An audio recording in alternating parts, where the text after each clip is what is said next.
Yeah. And I went every place. They had every kind of animal, but nobody had a kangaroo. Anyway, I remember that was a problem. Whenever you Fixed it. You want to take a sip of water, or are you okay? I'm fine. Okay. Another you thing, ready? you said that of the top 10 in the Nielsen's of all time, Mm-hmm. several of them are the Hillbillies. Why is it then that on Nick at Night, for instance, they'll have I Love. How would you describe Petticoat Junction to someone who had never seen it? Oh, it was a way of life that where people cared for one another. The people in this Hooterville community, around the general store, and the train was run by a couple of fellows who, if you needed, if Kate said, I need some apples, they'd stop at the orchard and pick apples and bring them to the hotel. It was just a kinder, gentler time, and I tried to reflect that, where people truly cared for one another and good neighbors. Everyone was a good neighbor. And of course, Bea was perfectly wonderful as the lady who ran the Shady Rest Hotel. And you had a lot of, compared with the Hillbillies, you had a lot of cast changes on that show. Yes. Even before you started. Yes. Can you talk about that? Well, one of the girls who was being considered as one of the daughters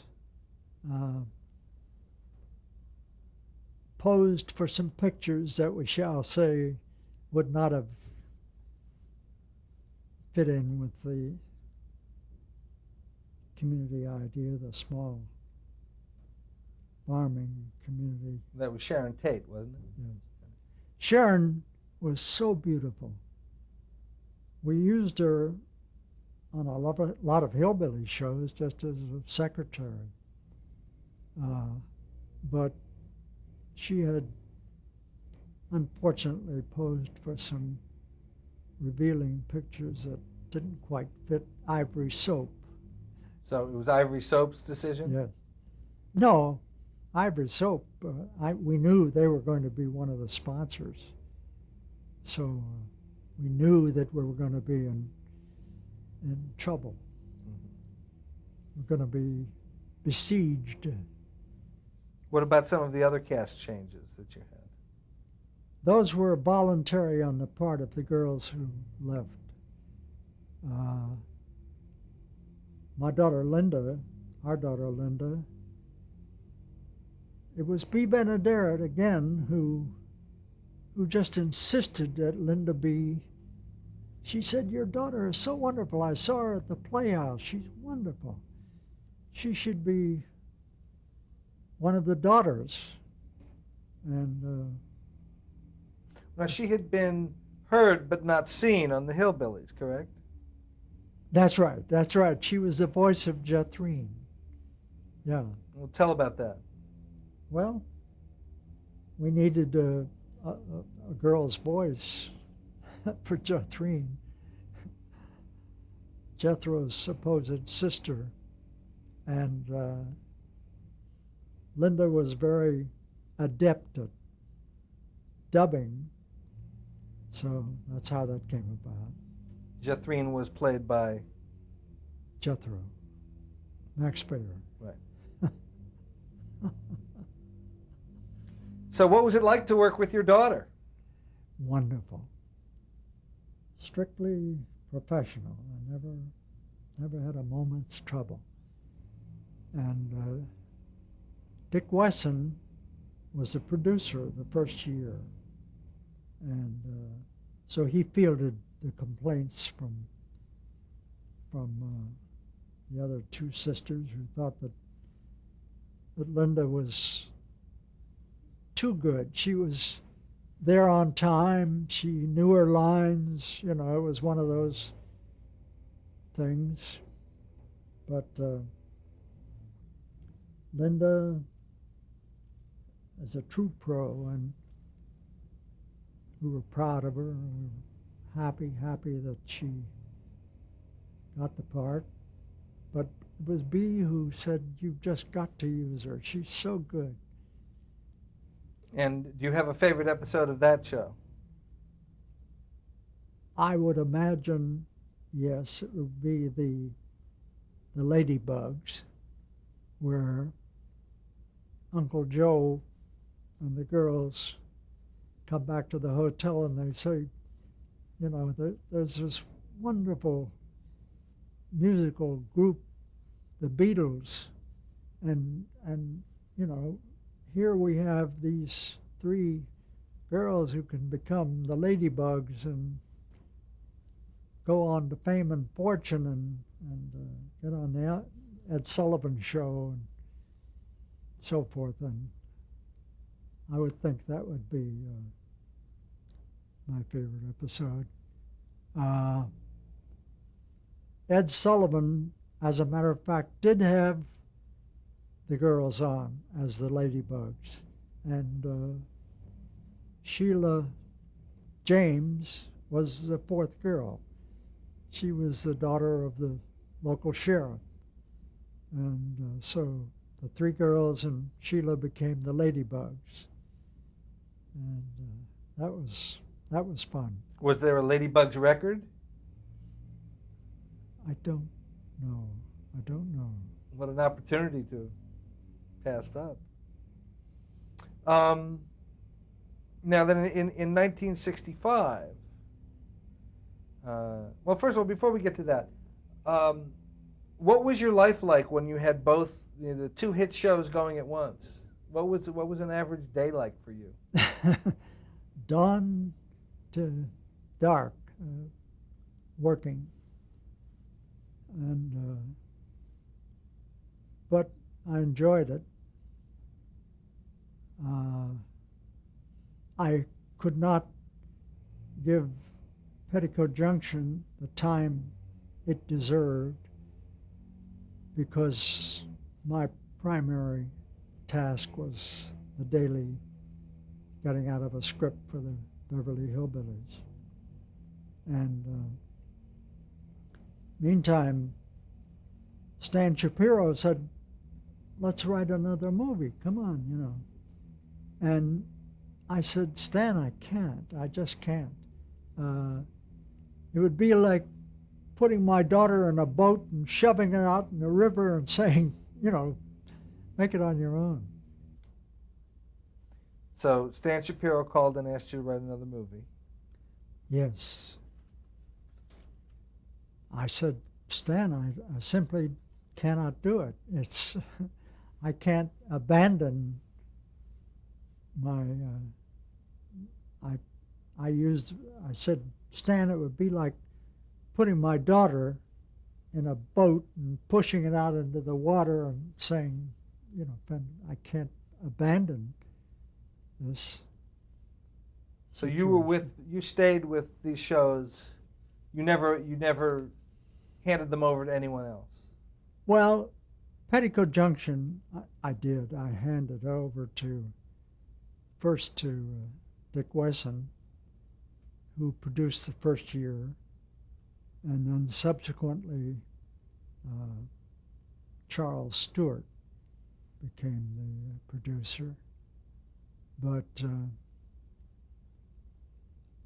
as I confessed, I have never been able to really divest myself of something that I felt was my responsibility. I admire people who can assign responsibility to others and be able to say this is right and this is wrong and so forth. I guess maybe I'm a little afraid to assume a position where I can judge another writer's efforts. I just can't do that.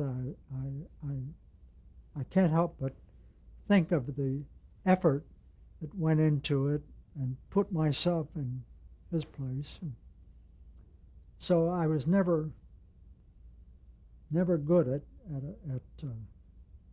assigning responsibility. So what percentage of, say, the Hillbillies episodes did you write yourself? I think I wrote the first dozen by myself because, as I said, I showed the pilot to a lot of competent writers who said, we don't understand these characters. We can't write. The honest writers. Although at times, through necessity, either illness or something, other people did take over, and I don't think anyone but me knew there was a change. But I guess I was just too unsure of myself. It wasn't that you had difficulty trusting other people? Well, I knew there were a lot of competent writers. I didn't feel competent to judge their material, let me put it that way. I admired Aaron Rubin, for example, who could supervise teams of writers and get dozens of good scripts. I think he was extremely talented in being able to do that and still not sacrifice the characters of Andy Griffith and Barney. So did you have two separate offices for the two separate shows, or were they all coming out of the same office? No, I had an office and Chuck Stewart had an office, or whoever was producing the series. Mm-hmm. So then in '65, you were given an offer you couldn't refuse by Jim Aubrey again. Jim Aubrey said, if you will come up with a third series, I guarantee to put it on without a pilot. So when Jay Summers, with whom I had written a Beverly Hillbillies script, and Jay and I had not only worked together, but he also wrote some other things, and he came to me with a bound volume of radio scripts dating from 1950 called Granby's Green Acres. And as I recall, it was about a banker, or a fellow who worked in a bank in a city who longed to be a farmer. And I glanced at the series and I said, I think this would be perfect, and we can economize by cross-pollinating. You can use the railroad and the Drucker's General Store and put it in this Hooterville community and save a lot of money on location and sets and everything like that. And Jay thought that was wonderful, and particularly wonderful because the series could get made without a pilot. Aubrey said, as long as you say it's okay with me. So that was a blessing for Jay and a blessing for me. Was that the first time anybody had ever been offered that? To the best of your knowledge? I have no idea. Mm-hmm. But he certainly loved the idea of being able to launch a series without a pilot. Sure. How did others at CBS react to this deal? They were pleased. They found Aubrey said, "Now you have to be executive producer so that we can hold you accountable." And I was happy to be executive producer. And my contribution, in addition to being able to say that it would go on without a pilot, was in casting. I thought Ava Gabor was ideal. Ruth and I had seen her on the Broadway stage, and we were very impressed by her performance. And CBS at first said, "Well, no one can understand her. You know, she's too Hungarian." And I said, we saw her in a play, and she's perfectly understandable, and she's a fine actress. So we went around back and forth, and someone later at CBS said, "We got a call one day from you saying Ava Gabor is going to be the show." And he was really complimentary in that there was a decision that needed to be made and was made. Jay, of course, with Dick Chevalet, wrote every script. And that was a wonderful. You never wrote a one of them? No. My contribution was in casting, insisting on Ava Gabor. I certainly felt the same way about Eddie Albert.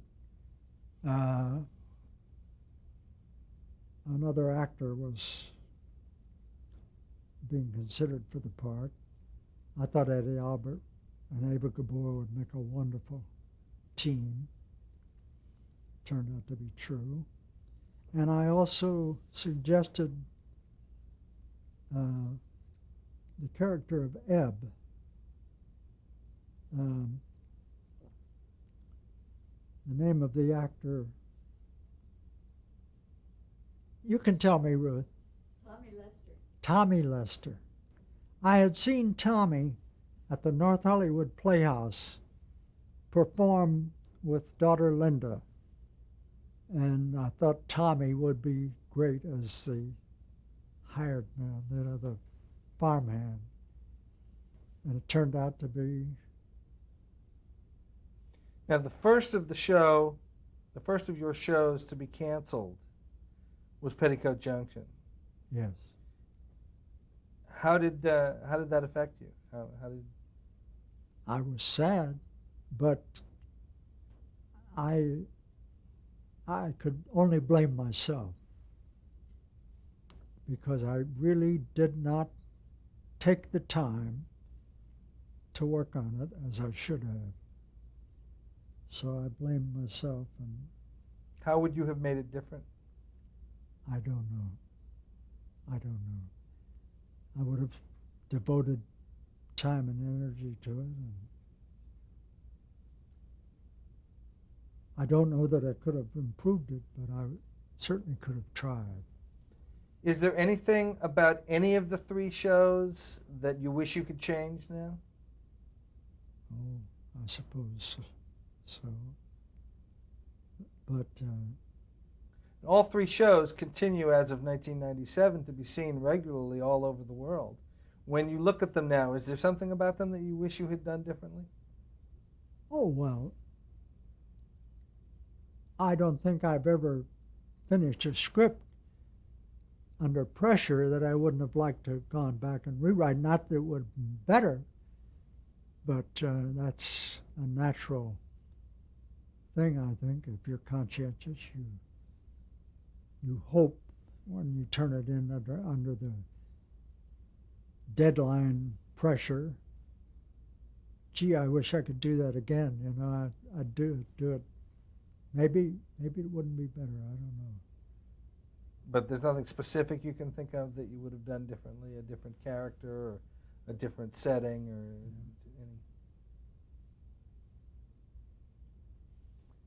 What do you think was the appeal of these shows? They were so enormously successful. Why do you think they grabbed hold of the public the way they did at that time? I don't know.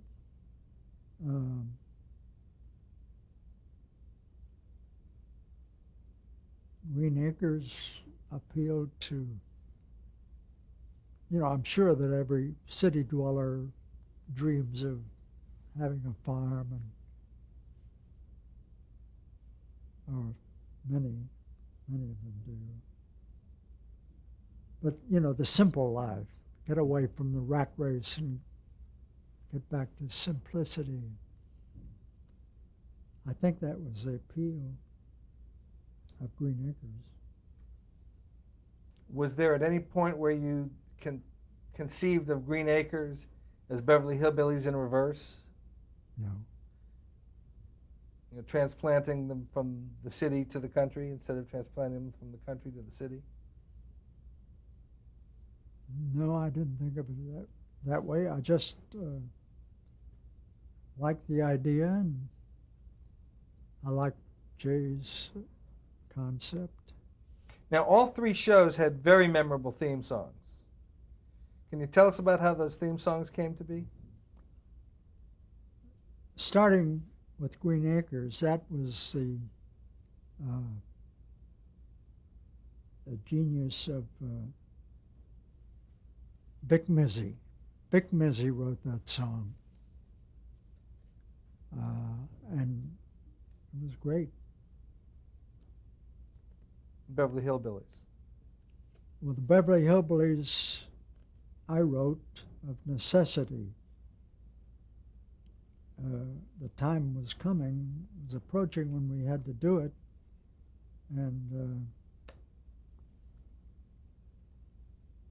Al Simon had engaged a pair of well-known songwriters, and they came out to Universal, I remember, and did the song for me, and I said, well, I'm sorry, but that's not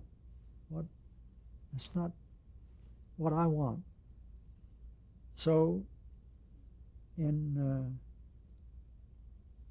I think it was Perry Botkin, who was the first musical director on the Hillbillies, I had pirated a record of Flatt and Scruggs, and I used that.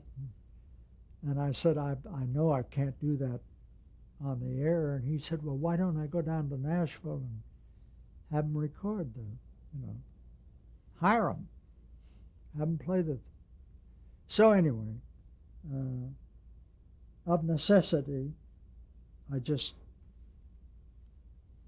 made up some words and music and sat down at a piano with a very talented lady. She and her husband were both fine musicians. And I sat beside her on the piano bench and I said, now I can't write music, but I can sing you what I think this should be, and if you'll write it down, we'll, And she said, fine. So I sang the words and the music, and she wrote down the notes. And Perry Botkin said, I know just the guy to sing it. And so that's the way it worked out. Who did sing it? Jerry Scoggins. Jerry Scoggins had, I think, appeared with Gene Autry as a singer of Western songs. And then the Petticoat Junction song. Petticoat Junction was a collaboration with Kurt Massey, who is just a musician beyond a musician. I mean, he's a musician. He was the perfect. He could play any instrument and play it well. And by re-recording, he could become an orchestra. This one man was so talented. Now, who told you that? How did you first find out that Petticoat Junction had been canceled? How did you get the news that Petticoat Junction had been canceled? Oh, I suppose a phone call from someone at CBS. I don't know. Were you expecting it? I figured that that would be the first one to go, yes. Was there reaction from the public when it was canceled? I don't recall. Well, let's change tape now.